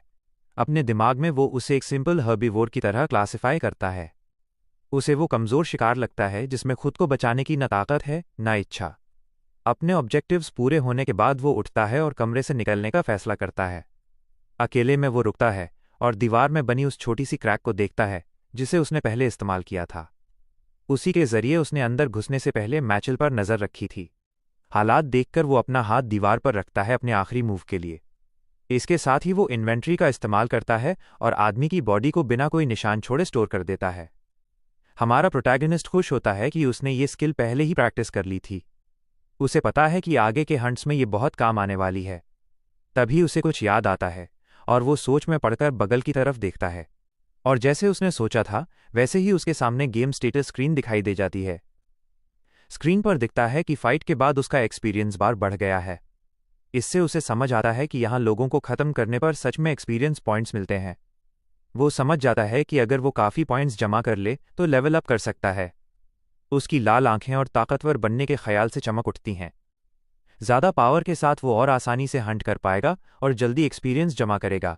उसे एहसास होता है कि इस जगह पर वो बिना किसी लिमिट के मजबूत बन सकता है। संतुष्ट चेहरे के साथ हमारा प्रोटैगनिस्ट ज़मीन पर लेट जाता है और सोचने लगता है। वो यंग वॉरियर अपनी रिवेंज को हमेशा के लिए ख़त्म करने की तैयारी करता है। सारी हिंसा के बाद उसकी आंखों में खौफनाक सी शांति भर जाती है। मुस्कुराते हुए वो मैचल का सिर एक होल में रख देता है और सोचता है काश उसके पास कैमरा होता। बाहर हॉलवे में रिसेप्शनिस्ट बेसब्री से इंतजार कर रहा होता है। थोड़ी देर बाद लड़की अंग गैंग जल्दी जल्दी उसकी तरफ दौड़ती हुई आती है। वो उससे पूछता है कि क्या वो पहले ही अंदर जा चुकी है, और लड़की इस सवाल से उलझ जाती है। आदमी गुस्से में अगंग पर चिल्लाता है कि उसे इतना टाइम क्यों लग गया और उसे तुरंत अंदर जाने को कहता है। लड़की देर होने के लिए माफ़ी मांगती है और डांट पड़ने के डर से कमरे के अंदर चली जाती है, लेकिन रिसेप्शनिस्ट के मन में शक पैदा होने लगता है और उसके चेहरे पर सख्त एक्सप्रेशन आ जाता है। वो सोचता है कि कमरे के अंदर इतनी देर क्यों हो रही है। गंभीर नज़रों के साथ वो समझने की कोशिश करता है कि आखिर हो क्या रहा है। तभी वो दरवाज़ा खटखटाता है और मैथ्यू और चोशियन को बाहर आने के लिए बुलाता है, लेकिन उसे जवाब में पूरी तरह सन्नाटा ही मिलता है।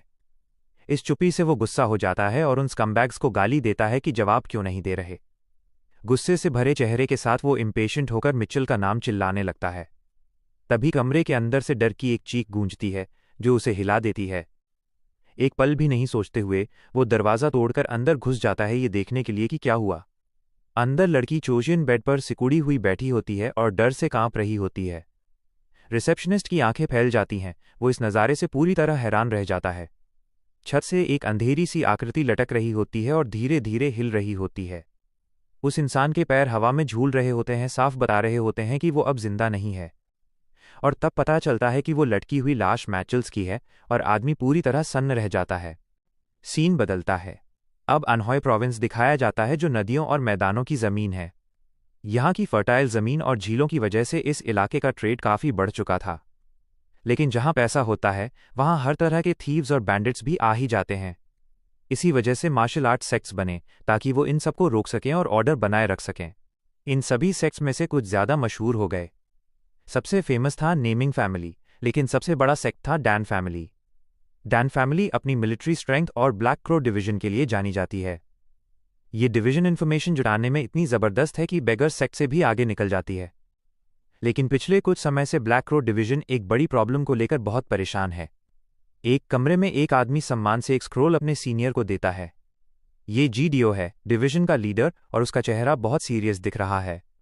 दिक्कत यह है कि एक सुइसाइड एपिडेमिक फैल चुका है जिसमें करीब 100 लोग मर चुके हैं। पहले महीने में 1 या 2 केस होते थे, लेकिन कभी भी इतने सारे एक साथ नहीं हुए। लीडर को शक होता है कि ये नॉर्मल नहीं है, क्योंकि सारे केसेस बहुत ही परफेक्ट लग रहे हैं। हर सबूत सुइसाइड की तरफ इशारा करता है और वो सोचता है कि क्या ऐसा सच में पॉसिबल है। फिर वो पूछता है कि सबसे पहला विक्टिम कौन था, और उसे पता चलता है कि वो मैचल था। उसे ये सुनकर अजीब लगता है कि विक्टिम खुद डैन फैमिली का मेंबर था। इसके बाद वो जानना चाहता है कि उस आदमी ने कहाँ अपनी जान ली थी। उसे जवाब मिलता है कि एक इन में और लीडर खुद पर्सनली इन्वेस्टिगेट करने का फैसला करता है। सबऑर्डिनेट ये सुनकर हैरान हो जाता है कि डिवीजन हेड खुद जा रहा है, लेकिन जय कहता है कि उसे क्राइम सीन अपनी आंखों से देखना है। इसके बाद डिवीजन लीडर और उसके लोग बोंग यांगिंग इन पहुंचते हैं। वो एक दरवाजे के सामने रुकता है और पूछता है कि क्या यही वो रूम है जहां ये हुआ था। रिसेप्शनिस्ट कंफर्म करता है कि यहीं उसने और चोजियन ने बॉडी देखी थी। सीरियस चेहरे के साथ लीडर को शक होता है कि ये एपिडेमिक असल में मर्डर्स की सीरीज है। फिर वो कमरे में घुसता है और कल्प्रिट के क्लूज ढूंढना शुरू करता है। अच्छे से देखने के बाद उसे समझ आता है कि बिना पकड़े जाए यहाँ किसी का घुसना इम्पॉसिबल है। इसलिए उसके लिए बस एक ही पॉसिबिलिटी बचती है, वुडन वॉल। वो वॉल को पास से देखता है और नोटिस करता है कि उसकी स्ट्रक्चर बाकी से अलग है। जेडीओ समझाता है कि अगर ये लकड़ी हटाई जाए तो ये एक पैसेज बन सकता है, लेकिन बड़ी प्रॉब्लम ये है कि उस वॉल की लकड़ी कभी हटाई ही नहीं गई। फिर वो छत की तरफ देखता है और पूछता है कि बिना सब कुछ तोड़े बीम्स कैसे हटाए जा सकते हैं। रिसेप्शनिस्ट मना कर देता है और कहता है कि ये फ्लोर और सीलिंग में फिट हैं। कोई एंट्री पॉइंट न मिलने पर वो फिर से यही सोचने लगता है कि शायद ये सच में सुसाइड ही था। सिचुएशन को देखते हुए वो पूछता है कि क्या क्राइम सीन के बगल वाले रूम में कोई था। आदमी कंफर्म करता है कि एक गेस्ट था जो मैकियल के साथ ही पहुंचा था। आंखें चौड़ी करते हुए लीडर पूछता है कि वो कौन था और उसे पता चलता है कि वो सम था। इसी बीच हमारा प्रोटैगनिस्ट शहर की सड़कों पर अपने हॉर्स को चलाता हुआ जा रहा है। वो सोचता है कि जिसे उसने पहले मारा था उससे उसे दूसरों के मुकाबले ज़्यादा एक्सपीरियंस मिला। इससे वो समझ जाता है कि उसका विक्टिम एक मार्शल आर्टिस्ट था और इसलिए स्ट्रांग लोगों को मारने से उसे ज़्यादा पॉइंट्स मिलते हैं। लेकिन वो ये भी जानता है कि वो अभी भी कमज़ोर है और उसे सिविलियंस और वॉरियर्स दोनों में से प्रे चाहिए। तभी एक ब्रूट बड़ी सी हंसी के साथ सामने आता है और उसकी तारीफ करता है। फिर वो आदमी और उसकी गैंग उसे घेर लेती है और बोलती है कि उन्हें ग्रीट करे। जब लड़का कोई जवाब नहीं देता तो वो उस पर सबको इग्नोर करने का इल्ज़ाम लगा देते हैं। ठंडी नज़र से हमारा प्रोटैगनिस्ट उन्हें सिंपल स्ट्रीट थग्स पहचान लेता है। उसे याद आता है कि भले ही वो इडियट था लेकिन सोजाम भी डैन फैमिली का ही हिस्सा है। वो सोचता है कि क्या ओल्ड सूज सच में ऐसे लोगों को सहता था। ये देखकर ब्रूट चिढ़ जाता है और उसे पंच मार देता है। तभी एक डार्क फिगर उसे पकड़ता है और प्राइवेट चैट के लिए बुलाता है और उसे हॉर्स के साथ एक डार्क एली में खींच ले जाता है। ठंडी नज़र से हमारा प्रोटैगनिस्ट सोचता है कि क्या वो यहीं सबको ख़त्म कर सकता है। वो इन्वेंट्री यूज़ करने के बारे में सोचता है लेकिन जानता है कि यहाँ हंगामा करना रिस्की है। ऊपर से उसे लगता है कि इनसे ज़्यादा एक्सपीरियंस भी नहीं मिलेगा, इसलिए वो पीछे हटने का फैसला करता है। इस पर वो लोग उसे फिर पंच मारते हैं और उसके लुक का मजाक उड़ाते हैं। तभी एली में एक शैडोवी फिगर आता है और सबको रुकने को कहता है। वो मिस्टीरियस आदमी अपने क्रोनी से शिकायत करता है कि उसे ठीक से क्यों नहीं लाए। ठग डर जाता है और उसे लीडर जैंग कहकर बुलाता है जिसे हमारा प्रोटैगनिस्ट ऑब्जर्व करता है। वो सो कॉल्ड लीडर हॉर्स के पास आता है और कहता है कि उसे शोर सुनकर खुशी हुई। वो बताता है कि उसका बॉस हॉर्सेस का दीवाना है और ये वाला हॉर्स उसे गिफ्ट देना चाहता है। मलिशियस स्माइल के साथ वो लड़के से पूछता है कि उसे ये आइडिया कैसा लगा। गैंग लीडर की नज़र में साफ बुरी नीयत दिखती है। हमारा प्रोटैगनिस्ट समझ जाता है कि शुरू से ही प्लान उसे हॉर्स के लिए मारने का था, लेकिन वो सोचता है कि ठग ने गलत प्रे चुना है और उसे फैसला करने की धमकी देता है। यंग वॉरियर उसे चैलेंज करता है और कहता है कि दोबारा पूछने के बजाय उसे मार दे। ब्रूट ये देखकर हैरान रह जाता है कि लड़का ठीक से बोल भी सकता है और उसकी हिम्मत से वो भड़क उठता है। लीडर जैंग पूरे गुस्से के साथ अटैक करता है, लेकिन हमारा प्रोटैगनिस्ट इन्वेंट्री यूज़ करता है और कहीं से भी ब्लू लाइट फट पड़ती है। म्यूजिक बजता है। यंग वॉरियर स्क्रीन से अपनी सॉर्ड निकालता है, चेहरे पर पूरा डिटर्मिनेशन होता है। लीडर जैंग शॉक में आ जाता है और समझ नहीं पाता कि ये कैसे हुआ। सॉर्ड हाथ में लेते ही वो ब्रूटल काउंटर अटैक के लिए तैयार हो जाता है। उसी समय हॉर्स भी इन्वेंट्री में खिंच जाता है। इसके बाद पर्पल एनर्जी का जोरदार ब्लास्ट होता है और आसपास सब कुछ तबाह हो जाता है। एक ठग डर के मारे चिल्लाता है कि ये सॉर्सरी है। तभी एक स्क्रीन सामने आती है जो उसे लेवल 1 से लेवल 2 पर पहुंचने की बधाई देती है। इसके बाद हमारे प्रोटैगनिस्ट के शरीर से तेज रेड ऑरा निकलता है।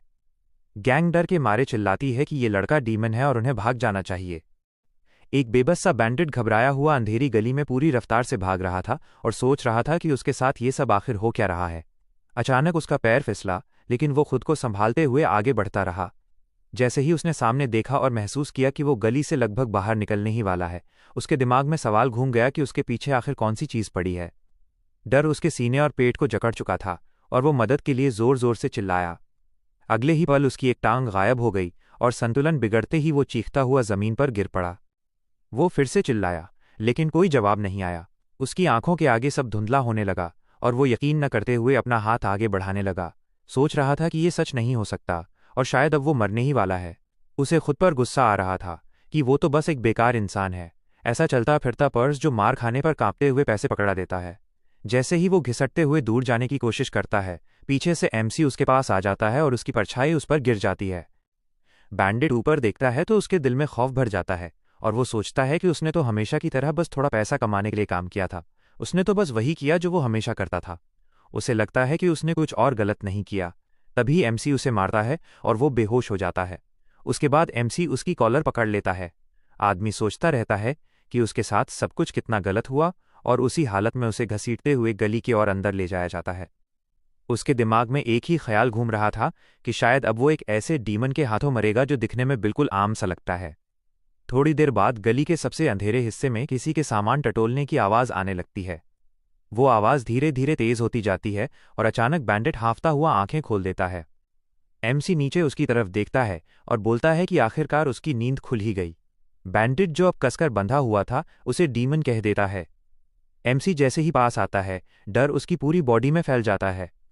वो उसकी आंखों में देखने की हिम्मत नहीं कर पाता और कांपते हुए देखता है कि एमसी उसके गले के पास चाकू रख देता है और उसके चेहरे से पसीना बहने लगता है। फिर एमसी पूछता है कि वो आदमी कौन था जो सबसे पहले मर गया था और जो खुद को बहुत बड़ा समझ रहा था। बंदित घबराहट में जवाब देने की कोशिश करता है और पसीने में भीगा हुआ पूछता है कि क्या वो जांग हो की बात कर रहा है। एमसी बोलता है कि हाँ, वही जांग हो और याद दिलाता है कि उसने पहले कुछ ब्लैक नाम की चीज़ का जिक्र किया था। ये सुनते ही आदमी डर के मारे चीख पड़ता है और बता देता है कि वो ब्लैक स्नेक है, मतलब ब्लैक स्नेक सोसाइटी। एमसी पूछता है कि ये ब्लैक स्नेक सोसाइटी क्या है, तो आदमी जल्दी जल्दी बताता है कि ये एबोनी सिंडिकेट्स में से एक है जो बोंग हैंग की ब्लैक एलीज को कंट्रोल करती है और जैंग हो इस ऑर्गेनाइजेशन में एग्जीक्यूटिव था। एमसी जैसे ही चाकू उसके गले के ओर पास करता है, वो हैरान होकर सुनता है कि डीजंग हो इतना बड़ा आदमी था। थोड़ी देर बाद एमसी को एक और बात याद आती है और वो कहता है कि जैंग हो ने ब्लैक स्नेक सोसाइटी के लीडर के बारे में भी कुछ बोला था। आदमी घबराकर चिल्लाता है कि हाँ, ये सच है और बार बार बताता है कि ब्लैक स्नेक सोसाइटी का लीडर बैंगपो यम है। वो बदहवास होकर कहता है कि बंगपो यम ने ही जांगहो को मास्टर सोसोम को मारने और घोड़ा लाने का आदेश दिया था। एमसी का चेहरा सख्त हो जाता है क्योंकि उसे समझ आ जाता है कि एबोनी सिंडिकेट्स और ब्लैक स्नेक सोसाइटी एक साफ हायरार्की के तहत चलती हैं और इनका एक ही लीडर है। उसे एहसास होता है कि आज की भाषा में ये बस ऑर्गेनाइज्ड गैंग्स ही हैं। एमसी हल्की सी मुस्कान देता है और एक कदम आगे बढ़ता है। बैंडिट को लगता है कि अब उसका अंत तय है। तभी एमसी उसे बताता है कि उसे एबोनी सिंडिकेट और ब्लैक स्नेक सोसाइटी के बारे में जो कुछ भी पता है वो सब बताना होगा, और अगर जानकारी काम की हुई तो उसकी जान बख्श दी जाएगी। ये सुनते ही आदमी की आंखों में उम्मीद जाग जाती है और उसका चेहरा थोड़ा खुल जाता है। वो हकलाते हुए पूछता है कि क्या ये सच है। अगले ही पल उसका बेजान शरीर जमीन पर पड़ा होता है और गली के फर्श पर खून फैलने लगता है। एक हाथ लाश के ऊपर मंडराता है और एमसी अपनी इन्वेंट्री एक्टिव करता है। जैसे ही रोशनी फैलती है, वो एक गहरी सांस लेता है और सोचता है कि क्या बस इतना ही था और क्या उसने अपनी फैलाई सारी गंदगी साफ कर दी है। जब वो आसपास देखता है तो जमीन पर एक भी लाश नहीं बची होती, सिर्फ उसका घोड़ा पास में खड़ा होता है। फिर वो नंगी मिट्टी पर बैठ जाता है और शांति से उन बैंडिट से मिली सारी जानकारी पर सोचने लगता है। एबोनी सिंडिकेट अब उसके सामने खुल चुकी थी। वो लेवल अप करने के लिए ऐसे टारगेट्स ढूंढ रहा था जो आम लोगों और मार्शल आर्टिस्ट्स के बीच के हों, और उसे ये लोग किस्मत से मिल गए थे। उसकी नज़रें सख्त हो जाती हैं और वो तय करता है कि अब से वो इन्हें ही अपना शिकार बनाएगा। उसके दिमाग में लेवल अप करने का ख्याल घूम जाता है। वो अपने हाथों की तरफ देखता है और महसूस करता है कि वो पूरी तरह ठीक हो चुके हैं। उसे समझ आता है कि जैसे ही उसने लेवल अप किया, उसके सारे पुराने घाव भर गए थे। सिर्फ हाथों के निशान ही नहीं, बल्कि उसके शरीर की हर चोट ठीक हो गई थी। वो सोचने लगता है कि क्या ये ताकत दिल या दिमाग जैसे अहम अंगों की चोट भी ठीक कर सकती है। वो अपनी मुट्ठी भींचता है और महसूस करता है कि वो फिर से लेवल अप के करीब है। वो सोचता है कि थोड़ा रिस्क लेना शायद ठीक रहेगा। उसे याद आता है कि जब वो पहले लेवल अप हुआ था तो पूरी गली में रोशनी भर गई थी, और वो समझ जाता है कि यही लेवल अप का नुकसान है। ये सिर्फ देखने में अजीब नहीं था, बल्कि खतरे को भी बुला सकता था। ये सब सोचते हुए वो तय करता है कि इसे छुपाना बहुत ज़रूरी है। इन्वेंट्री से मारने का तरीका भी अलग नहीं है, और उसे समझ आ जाता है कि उसे कभी किसी को दिखाई नहीं देना चाहिए। शिकार के बीच छुपा हुआ हंटर बिल्कुल आम दिखना चाहिए। जब तक वो सबकी तरह नहीं लगेगा, तब तक वो सबसे खतरनाक हंटर नहीं बन सकता। इसलिए सैम तय करता है कि अब वो तभी लेवल अप करेगा जब हंट खत्म हो चुका हो, या फिर ऐसी जगह हो जहां उसके अलावा सिर्फ प्रे ही मौजूद हों। अपने दिमाग को सहेजने के बाद वो जमीन से उठता है, घोड़े की रेस पकड़ता है और उसे घाटी से बाहर ले जाने लगता है। चलते वक्त शहर की रोशनी उसके शरीर पर पड़ती रहती है। वो सोचता है कि जोंग हो थोड़ा ज़्यादा सतर्क या ताकतवर था और वो खुद भी बड़ी मुसीबत में पड़ सकता था। उसे एहसास होता है कि गूंगा बनने का नाटक अब काम नहीं आएगा। शहर में जिंदा रहने के लिए उसे खुद को जाहिर किए बिना और मजबूत बनना होगा। जैसे ही वो सड़कों में घुलता मिलता है और लोगों की भीड़ का हिस्सा बन जाता है, उसके दिमाग में साफ हो जाता है कि अब उसे क्या करना है। उसे समझ आ जाता है कि उसे और ज़्यादा ताकतवर लोगों को मारना होगा। उसी पल अचानक सीन बदल जाता है। कोई उसके कंधे को पकड़ लेता है और पूछता है कि क्या वो सोम है। उसकी आंखें हैरानी से फैल जाती हैं जब वो समझता है कि सामने खड़ा आदमी दो बड़े क्लैन्स में से एक का लीडर है। वो आदमी उसे मार डालने वाली नज़रों से देखता है और पूछता है कि क्या उसी ने मैकिल को मारा था। अगले ही पल उसके कंधे को पकड़ने वाले हाथ से भयानक दबाव उसके शरीर में दौड़ जाता है। समय पीछे जाता है और एक सिस्टम पैनल अचानक सामने आ जाता है जो बताता है कि म्यूरियम ऑनलाइन सिस्टम में एक क्रिटिकल एरर हो चुका है। पैनल कहता है कि गेम कंटिन्यू करने में कोई प्रॉब्लम नहीं है। ये सुनकर उसे हैरानी होती है क्योंकि एरर ठीक उसी समय आया था जब वो लेवल 2 पर पहुंचा था। वो खुद को फिर से स्टेबल में खड़ा पाता है और सिस्टम पैनल को ध्यान से देखता है। उसे समझ आता है कि इसकी वजह शायद उसका खुद का होना है, क्योंकि गेम सिस्टम और ऐसा इंसान जो इस दुनिया में होना ही नहीं चाहिए दोनों साथ में चल रहे हैं, तो गड़बड़ी वहीं से आ रही है। वो अपने हाथ जबड़े पर टिकाकर सोचता है कि उसका होना ही अपने आप में एक क्रिटिकल एरर है। पैनल से इंटरैक्ट करते ही स्क्रीन अचानक स्टेटस पर चली जाती है, जहां अटैक, पावर, इंटेलिजेंस, क्वेस्ट्स, इक्विपमेंट और आइटम्स दिखते हैं। वो हर कैटेगरी को ध्यान से देखता है ताकि सब कुछ समझ सके। वो नोटिस करता है कि जो स्टैट्स पहले क्वेश्चन मार्क में थे वो अब गेज बार में बदल चुके हैं। इससे उसे शक होता है कि ये चेंज भी उसी क्रिटिकल एरर से जुड़ा है, क्योंकि असल दुनिया में हर चीज़ को गेम की तरह नापना मुमकिन नहीं होता। फिर वो स्किल्स ऑप्शन चुनता है और पैनल तुरंत उसके स्किल्स दिखाने लगता है। लिस्ट देखते हुए उसे स्लैश और स्टैब जैसे अटैक स्किल्स दिखते हैं। दूसरी तरफ ब्लॉक और थ्रो भी थे जो उसके स्किल सेट में शामिल थे। वो तुरंत पहचान लेता है कि ये पैसिव स्किल्स हैं जो कैरेक्टर क्रिएशन के वक्त अपने आप मिल जाते हैं। लेकिन उसकी नज़र आखिरी एंट्री पर जाकर रुक जाती है। वो उस नाम को ध्यान से देखता है, स्पिरिट आई। ये ऐसा स्किल था जो उसने कभी गेम खेलते वक्त नहीं देखा था। कोई अलग डिस्क्रिप्शन भी नहीं दी गई थी, जिससे उसका शक और बढ़ जाता है। जैसे ही वो स्किल सिलेक्ट करता है, सिस्टम तुरंत बताता है कि स्पिरिट आई की एक्टिवेशन कंडीशंस पूरी हो चुकी हैं और स्किल अपने आप कास्ट हो रही है। ये सुनकर वो पूरी तरह घबरा जाता है क्योंकि काउंटडाउन शुरू हो जाता है। टाइमर 20 से शुरू होता है। वो घबराकर खड़ा हो जाता है और समझ नहीं पाता कि हो क्या रहा है। 16 पर सिस्टम बताता है कि 20 मीटर के दायरे में कोई ऐसा इंसान आ गया है जिसका लेवल उससे 10 या उससे ज़्यादा ऊपर है। वो सोचता है शायद ये स्किल किसी तरह का वार्निंग सिस्टम है। काउंटडाउन चलते चलते उसे कई प्रेजेंस पास आती हुई महसूस होती हैं। 13 पर उसे साफ बाहर से कदमों की आवाज़ सुनाई देने लगती है।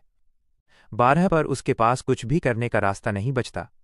वो मुट्ठियां कस लेता है और खुद को संभालते हुए 11 तक देखता रहता है और खुद को समझाता है कि शायद दुश्मन नहीं होगा। 10 पर वो सोचता है कि बहुत कम लोग होंगे जो डानरी क्लैन में घुसने की हिम्मत करेंगे।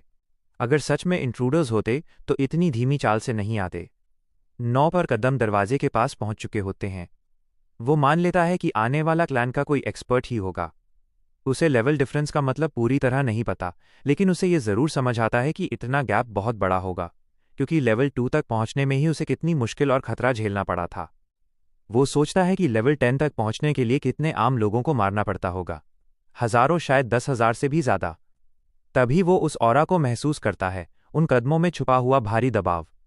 इससे उसे समझ आ जाता है कि सामने खड़ी ताकत उन सब जानों के वजन के बराबर है। 4 पर वो आंखें बंद कर लेता है और अपनी किस्मत मान लेता है। डैनरी क्लैन में उसकी कोई अहमियत नहीं है। काउंटडाउन आखिरकार 1 पर पहुंचता है। दरवाज़ा जोर से खुलता है और 2 परछाई जैसी आकृतियां अंदर आती हैं।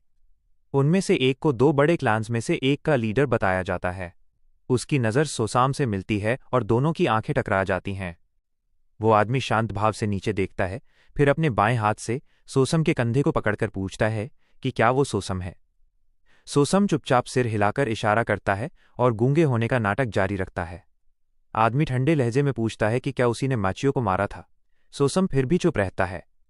उसके चेहरे से पसीना बहने लगता है और उसके कंधे पर रखा हाथ हल्की नीली रोशनी छोड़ने लगता है। अचानक वो रोशनी तेज हो जाती है। सोसम को ऐसा दर्द होता है जिसे वो सह नहीं पाता और चिल्ला उठता है, जबकि आदमी की आंखें और हाथ डरावनी तरह से चमकते रहते हैं। बिजली जैसी एनर्जी उसके पूरे शरीर में दौड़ जाती है। उसकी हड्डियों में फैलती हुई, पसलियों पर रेंगती हुई बाहर की ओर फैल जाती है। उसकी आंखें और शरीर ऐसे जलने लगते हैं जैसे ताकत सीधा उसके पेट में जाकर उस जगह घुस रही हो जहां एनर्जी होनी चाहिए थी। कुछ देर बाद आदमी को उसका जवाब मिल जाता है। वो साफ महसूस कर लेता है। सो का कोर पूरी तरह काला और खाली है। उसमें कल्टिवेशन का कोई निशान नहीं है। आदमी धीरे से अपना हाथ हटा लेता है। सो सैम फिर से गूंगे जैसा भाव बना लेता है, लेकिन अंदर ही अंदर सोचता है कि उसके साथ अभी क्या किया गया। क्लान लीडर कुछ पल तक वहीं खड़ा रहता है और हल्की सांस छोड़ता है। फिर वो अपने साथी की तरफ मुड़कर कहता है कि अब चलने का वक्त है, और सुसम को स्टेबल में ही छोड़ देता है। उसका साथी हैरान होता है, लेकिन उसके साथ चला जाता है। जाते वक्त वो पीछे मुड़कर देखता है और सुसम को वहीं खड़ा पाता है, जो बिना हिले उन्हें जाते हुए देख रहा होता है। वो बिल्कुल शांत खड़ा रहता है, लेकिन उसके चेहरे पर ऐसी ठंडी गंभीरता होती है जैसे वो किसी भी पल मारने को तैयार हो। सोसम जब अकेला रह जाता है तो उसकी नज़र और गहरी हो जाती है। उसकी आंखें धीरे धीरे लाल चमकने लगती हैं और हर पल के साथ अंधेरा स्टेबल को निगलने लगता है। स्टेबल के बाहर उसका साथी पूछता है कि क्लान लीडर ने बिना सही पूछताछ के उसे छोड़ क्यों दिया, और क्या वो लड़का शक वाला नहीं था। क्लान लीडर जवाब देता है कि वो लड़का सच में शक वाला था, इसलिए पहले ही उसके शरीर में इंटरनल एनर्जी डाली गई थी। वो समझाता है कि अगर उस लड़के ने जरा सा भी मार्शल आर्ट सीखा होता तो कुछ न कुछ निशान जरूर मिलता। गंभीर चेहरे के साथ उसका साथी पूछता है कि टेस्ट का नतीजा क्या रहा। क्लान लीडर ठंडे लहजे में कहता है कि लड़का पूरी तरह खाली है। उसके पास इंटरनल एनर्जी का एक भी टुकड़ा नहीं है, और वो सिर्फ एक आम इंसान है जिसने कभी मार्शल आर्ट्स नहीं सीखी। फिर वो रुककर चांद की तरफ देखता है और सोचता है कि क्या वो सारी मौतें सच में सुइसाइड थीं या मर्डर। अगर ये प्लेग था तो वो सोचता है कि खत्म होने से पहले और कितनी जानें जाएंगी। अजीब तरह से चमकते चांद के नीचे जियो की चिंता के उलट सुइसाइड प्लेग बोंगयांग से गायब हो जाता है, जैसे किसी अनदेखी ताकत ने उसकी सोच का जवाब दे दिया हो। उसके थोड़े ही समय बाद शहर में कत्लेआम की एक नई लहर चल पड़ती है। बोंगयांग की एक बरसाती रात में पूरे चांद के नीचे पुराने बिल्डिंग की कतारों के बीच एक रेस्टोरेंट हमेशा की तरह गुलजार रहता है। आवाज़ें बाहर तक फैलती हैं और अंदर लोग खाते पीते रहते हैं। वेटर टेबलों के बीच भागते हुए ऑर्डर्स चिल्लाते रहते हैं। मेहमानों में एक आदमी पहले से आधा नशे में होता है। वो अपना कप टेबल पर पटकता है, लंबी सांस छोड़ता है और अपने साथी से पूछता है कि क्या उसने वो कहानी सुनी है। सामने बैठा मिडिल एज आदमी पूछता है कि क्या वो नेमलेस स्वॉर्ड्समैन की बात कर रहा है। नशे में आदमी कहता है कि उसके बारे में कौन नहीं सुना है। वो कहता है कि उसे ग्रेट नेमलेस स्वॉर्ड्समैन कहना चाहिए, और डींग मारता है कि वो एबनी सिंडिकेट के लोगों को मार रहा है। उसका साथी जल्दी से उसे आवाज़ धीमी करने को कहता है और गलत लोगों के सुन लेने के नतीजों से डराता है। नशे वाला आदमी बात नहीं मानता और चिल्लाकर कहता है कि वो चाहता है सब सुने। वो बताता है कि एबनी सिंडिकेट की जो बड़ी बड़ी फैक्शन हैं, उनमें से व्हाइट टाइगर यूनिट और रेड वुल्फ सेट पूरी तरह खत्म हो चुके हैं। मिडिल एज आदमी उसे चेतावनी देता है कि अभी भी कई इलाके बचे हैं, और अगर ब्लैक स्नेक सोसाइटी के लोग ये सुन लें तो अंजाम बहुत बुरा होगा। नशे वाला आदमी हंसता है और अपने हाथों से अजीब इशारे बनाते हुए कहता है कि उनका वक्त भी जल्दी आएगा और ग्रेट नेमलेस स्वॉर्ड्समैन उन्हें भी पूरी तरह कुचल देगा। उसकी ऊंची आवाज़ से पास बैठे कई लोग उसकी तरफ देखने लगते हैं, जिनमें एक रहस्यमयी आदमी भी होता है जिसने क्लोक और स्ट्रॉ हैट पहन रखी होती है। बिना कुछ बोले वो आदमी उठता है और रेस्टोरेंट से बाहर निकल जाता है। उसका चेहरा आधा ग्लव और टोपी की छांव में छुपा होता है। फटे पुराने जूते पहने, पैरों पर हल्के निशान दिखते हुए वो बारिश से भीगी जमीन पर कदम रखता है और रात में गायब हो जाता है। चलते चलते वो एक भिखारी के पास से गुजरता है, जो खुले में हवा और बारिश में भीग रहा होता है। वो आदमी जैसे ही आगे निकलता है, भिखारी धीरे से सिर उठाता है और उसकी आंखें हल्की चमकती हैं जब वो उसे जाते हुए देखता है। अचानक रात में तेज गरज सुनाई देती है और सीन अचानक बदल जाता है। अब वही रहस्यमयी आदमी ब्लैक नेक सेक्ट के सामने खड़ा होता है। बाहर रात ने पूरी जगह को निगल लिया था। ब्लैक सर्पेंट सोसाइटी के फाटक के बाहर लगातार बारिश हो रही थी। पत्थरों की पगडंडियां भीग चुकी थीं और दीवारें काली पड़ गई थीं। फाटक पर तैनात एक गार्ड ड्यूटी के दौरान ही सो गया था। थोड़ी देर बाद दूसरा गार्ड वहां पहुंचा।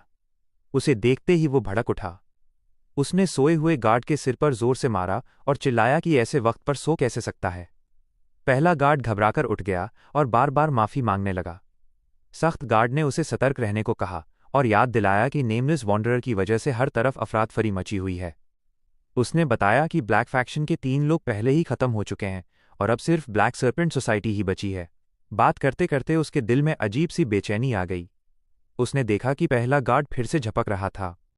गुस्से में वो उसे बेकार हरामी कहकर चिल्लाया कि ये फिर से सो गया है, लेकिन उसकी आवाज़ बीच में ही रुक गई। वह गार्ड मर चुका था। खून ताज़ा था और धीरे धीरे जमीन पर टपक रहा था, जैसे किसी ने अभी उसकी गर्दन सॉर्ट से काट दी हो। यह देखकर सख्त गार्ड सन रह गया। ये काम सिर्फ एक ही इंसान कर सकता था, नेमलेस वॉन्डरर। वो मुड़ भी नहीं पाया था कि सम उसके पीछे आ खड़ा हुआ। एक ही झटके में उसकी गर्दन कट गई। दोनों लाशें जमीन पर गिर पड़ीं। सम चुपचाप खड़ा उन बेजान शरीरों को देखता रहा, फिर अंदर ब्लैक सर्पेंट सोसाइटी की तरफ बढ़ गया। अंदर पहले से कई लोग उसका इंतजार कर रहे थे। वे कतार में खड़े थे और सॉर्ड, डैगर, नाइफ जैसे हथियार कसकर पकड़े हुए थे। जैसे ही सम आगे बढ़ा वो चौकन्ना हो गया। भीड़ में से एक एल्डर बाहर निकला और अपनी सॉर्ड निकाल ली। उसे पूरा यकीन था कि सॉम जरूर आएगा। उसने उस बदनसीब नेमलेस को पहचान लिया। सॉम के सामने जमीन में तीर गड़े हुए थे जो साफ चेतावनी थे। सॉवुम खामोश खड़ा रहा, उसका चेहरा सायों में छुपा हुआ था। अचानक जोरदार बिजली कड़की। उसे इशारा मानकर एल्डर ने सॉर्ड उठाई और चिल्लाया कि इस हरामी को अभी खत्म कर दो। सब एक साथ उसकी तरफ दौड़े। सॉम ने अपनी स्किल स्वीप ऑफ 1000 सोल्जर्स चालू की। एक ही वार में उसने सबको काट दिया। कई लोग वहीं ढह गए।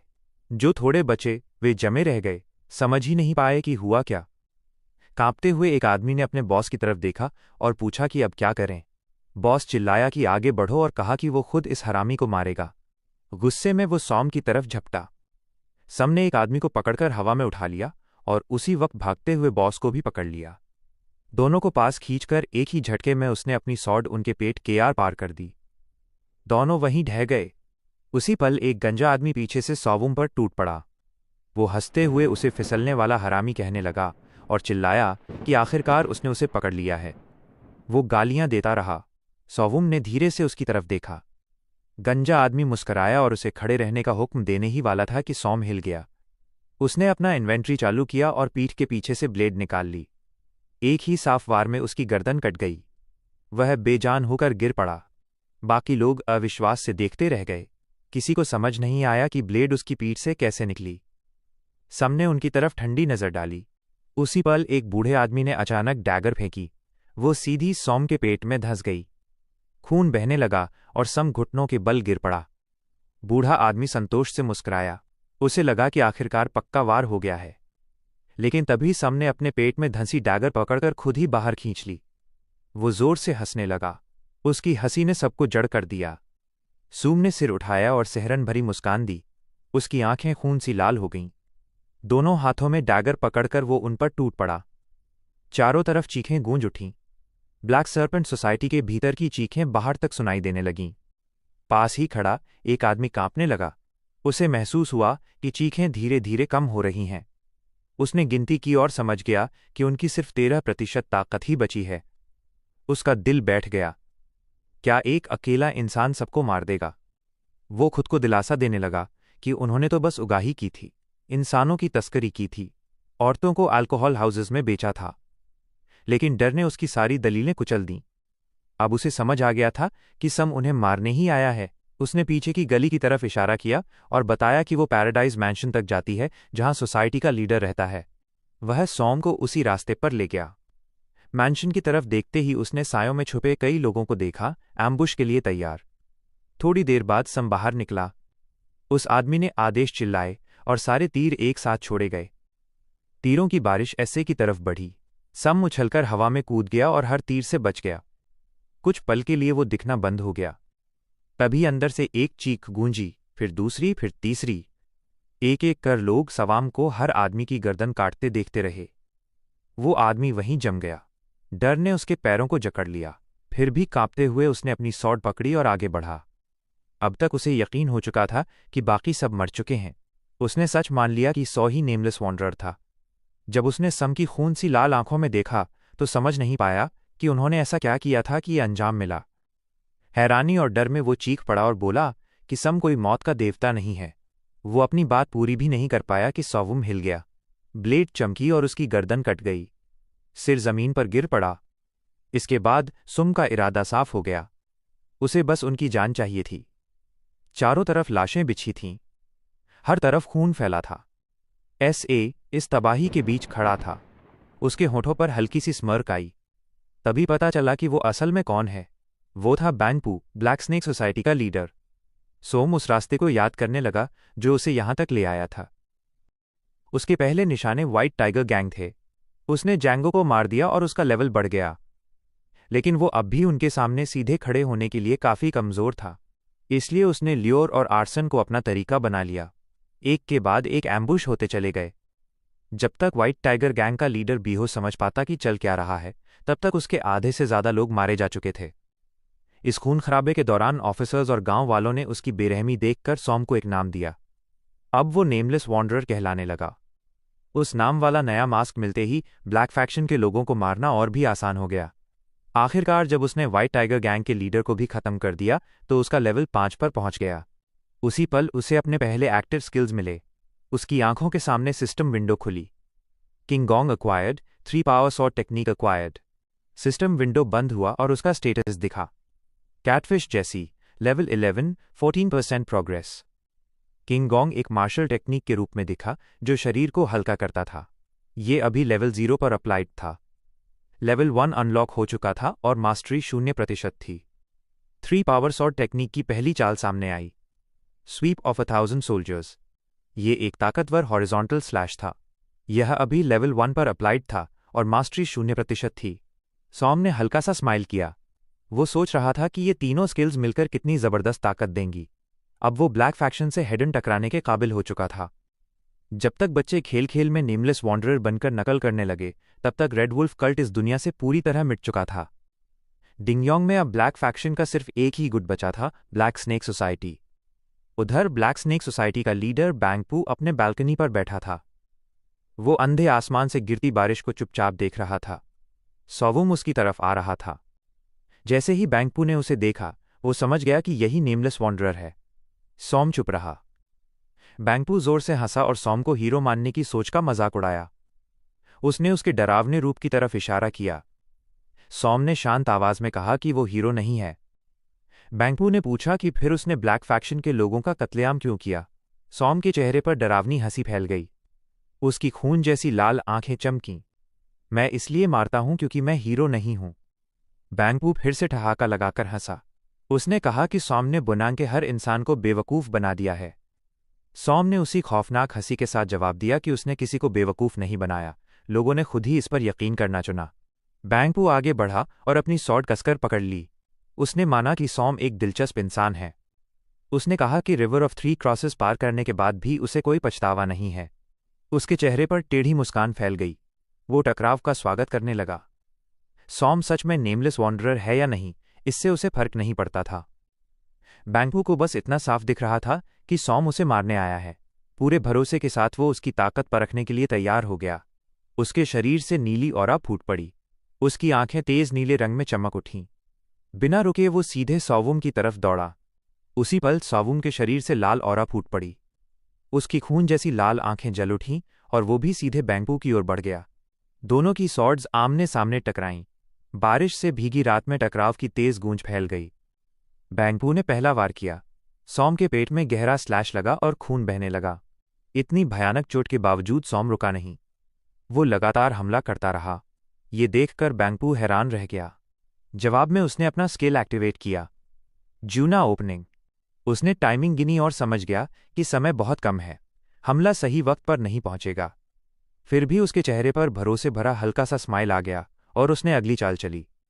एक सटीक और बेरहम वार में बैंगपू ने सॉम का हाथ काट दिया। हवा में खून की बौछार फैल गई। सॉम एक पल को थम गया, लड़खड़ाया और जमीन पर गिर पड़ा। बैंगपू फिर से मुस्कुराया। उसका चेहरा डरावना हो चुका था। सॉम का शरीर अब सही हालत में नहीं था। यह देखकर उसने दबाव और बढ़ा दिया। सॉम जैसे ही आने वाले वार रोक रहा था, उसे कुछ अजीब महसूस हुआ। बैंगपू बार बार उसी के जख्मों पर हमला कर रहा था। उसे समझ आ गया कि अगर ये चलता रहा तो हार तय है। अपनी देह कुर्बान कर देने से भी नतीजा नहीं बदलेगा। बैंगपू ने जीभ हल्की बाहर निकाली और उसका मजाक उड़ाते हुए उसकी हिम्मत पर सवाल किया। फिर उसने अपनी 3 पॉइंटेड सॉर्ड टेक्निक चलाई और सॉम पर दोबारा वार किया और खून बह निकला। इसी टेक्निक के साथ बैंगपू ने अपनी ब्लेड के अंदर छिपा रोपलाइक हथियार बाहर निकाला। वो सॉम के शरीर पर कसकर लिपट गया और उसे पूरी तरह जकड़ लिया। एक झटके में उसने सॉम का हाथ उसके शरीर से अलग कर दिया। हंसते हुए वो अपनी जीत का जश्न मनाने लगा। उसने कहा कि आखिरकार उसने उसे पकड़ लिया है। ये टेक्निक कितनी परफेक्ट चली, क्योंकि ये पहली बार था जब उसने फ्लेक्सिबल सॉर्ड का इस्तेमाल किया था। तभी सॉम के होठों पर हल्का सा स्माइल आया। एक ताकतवर लात मारकर उसने बैंगपू को पीछे उछाल दिया। बैंगपू दूर जाकर जोर से गिरा। जब वो फिर से खड़ा हुआ तो सॉम सन्न रह गया। बैंगपू के पीछे परछाइयों में एक विशाल नीला सांप खड़ा था। बैंगपू फिर मुस्कुराया और बोला कि सॉम सच में बहुत अलग है। अब सिर्फ 10% बचा है। उसने हालात को ऐसे देखा जैसे ये कोई डिनर हंट हो। उसने गौर किया कि सॉम ने अपनी ही देह को बेट बनाने में एक पल की भी हिचक नहीं दिखाई। ये मार्शल आर्टिस्ट के लड़ने का तरीका नहीं था, ये किसी असैसिन या हंटर का तरीका था। बैंगपू को एक बात समझ आ गई, जीवन और मौत की लड़ाई में वही जीतता है जिसके पास छुपाने के लिए ज्यादा कुछ होता है। उसके पास छुपाने के लिए ज्यादा था, सॉम के पास कम, और यही फर्क सॉम की घातक गलती बन गया। पूरे भरोसे के साथ बैंगपू ने अपनी शर्ट फाड़ दी। अब तुम्हारे पास कुछ भी नहीं बचा है। उसी पल साफ हो गया कि उसका शरीर खुद ही सांप जैसा था। वो अपनी शैडो स्नेक के साथ पूरी तरह मिल गया और दोनों एक रूप बन गए। ताकत बेकाबू होकर फूट पड़ी। वो हवा में उठ खड़ा हुआ, खौफनाक और राक्षसी रूप में। यह देखकर सॉम हैरान रह गया। बैंगपू ने क्रूर ग्रिन के साथ उसका मजाक उड़ाया और कहा कि सॉम भी वैसे ही मरेगा जैसे कभी लाना मरी थी। उसने उसे एक बिना नाम का किलर गोस्ट कहा। इसके तुरंत बाद विशाल सांप ने अपना मुंह पूरा खोल दिया और सीधे सॉम की तरफ झपट पड़ा।